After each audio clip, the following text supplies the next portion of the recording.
tell you, I have noticed a trend lately in my life. It's a new trend, and actually it even happened to me today out in the hall in the networking segment, and it goes something like this. Hey Trace, what do you do for work?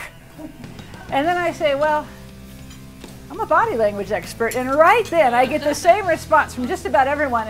It goes like this. They get this really stressed look on their face, and they cross their arms about like this, and they take about a half step back, and they say, how's my body language? And that's when I want to have a little fun. I go, it's fine, but watch yourself, because I know about you. Hi, Sharks. Got one question for you.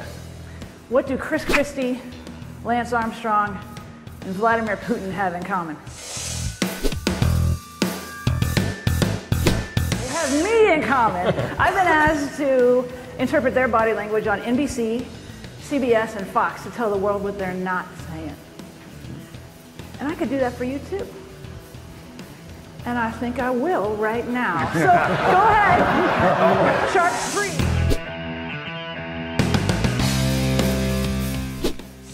The parents' body language, body types, eye patterns, and words are all consistent, according to body language expert Traci Brown. And I know more and more employers are hiring people like me, hiring body language experts to come in and train their staff on what to look for. A body language expert tells us sweating can tell you what's going on behind the soundbite. The body cannot lie. Our expert says watch first for the handshake before the debate ever begins. We watched the interview alongside Traci Brown, who actually raced with Armstrong on the USA Cycling program in the early 90s. Now Traci is a body language expert who specializes in being able to tell whether or not someone is lying. So watch the body first, take the words always with a grain of salt, and you'll get a lot further in detecting the truth. My goal for you today is to take a big step in that direction so you walk out of here exponentially more persuasive than the way you walked in. Does that sound like a good deal? Oh, D, she doesn't want to pay that medical bill. Oh, cowbell, I think you got it. Don't be sorry, own it. She says C, audience says. Audience is saying C. Oh, we got some B's. What are you gonna do? What are you gonna do? She's sticking with C, all right, and the answer is A or C. Lean on one hip for me, sass it up, own it, there you go. Oh, look at that, wow! No one's ever done that. Okay, so I gotta try to match that, I don't know how. I gotta pop it a little? Okay, wait, you're leaning that way? Yeah, okay, so she's leaning that way. If I'm gonna match her, what am I gonna do? Lean this way. And see, she's got one foot behind the other, so I think I do not have the soul that Denise does. Who wants to know how to use some of the skills that you learned to talk your way out of a traffic ticket? I'm going to let you go ahead and let you out of your ticket. Oh, thanks. But I tell you what, don't you ever, and I mean ever, disobey the law in my jurisdiction again, or you're going straight to jail. Oh, I won't. I won't. This is an in-car guide on how to talk your way out of a traffic ticket. It fits right up in your visor. He was the kind of guy that would take you out and run you through the hardest workout you ever been through, put you in the car, take you home, and cook you a hand-cut thick bacon sandwich like it was good for you. That was the kind of guy Wally was. And he'd say this to me. He'd say, Trace, you got to pay attention or you pay with pain. So let me tell you a little bit about me first. I used to race bikes, that's me. And that's actually how I got into the study of body language. I was never the strongest one in the pack.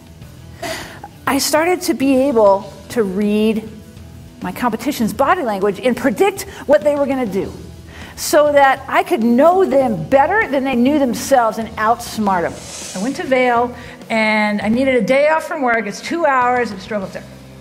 I found out that the gondola in Vail is free after 4 p.m.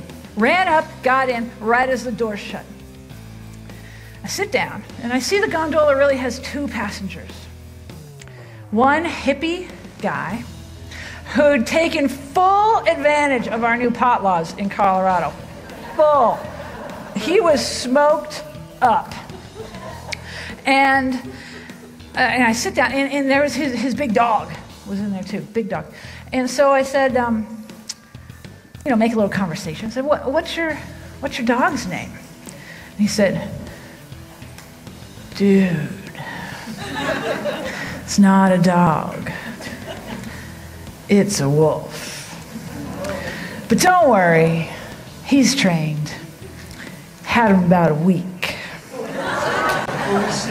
His name's Romeo. So I start to feel a little fear creep in because, you see, I know a thing or two about wolves.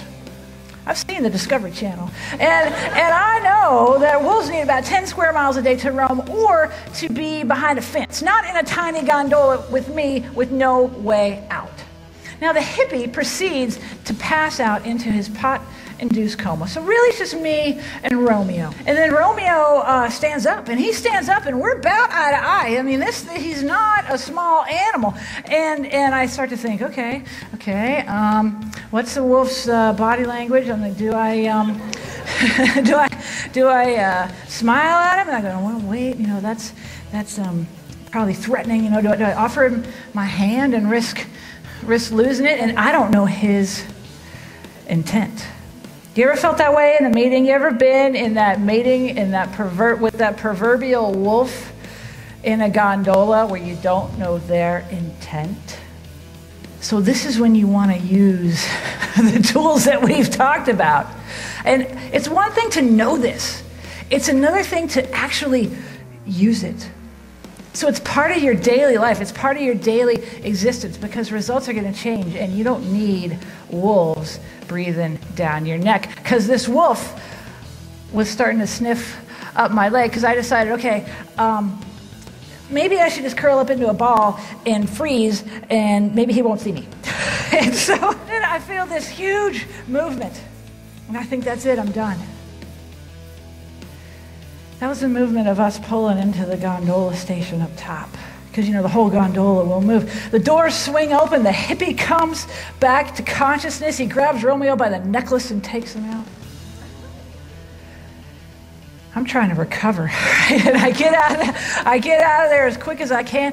The hippie throws a ball for Romeo to go chase before that wolf ran off to get it. He turned around and looked at me, and I swear, he winked. Thanks, everybody. Come see me. I look forward to talking to you.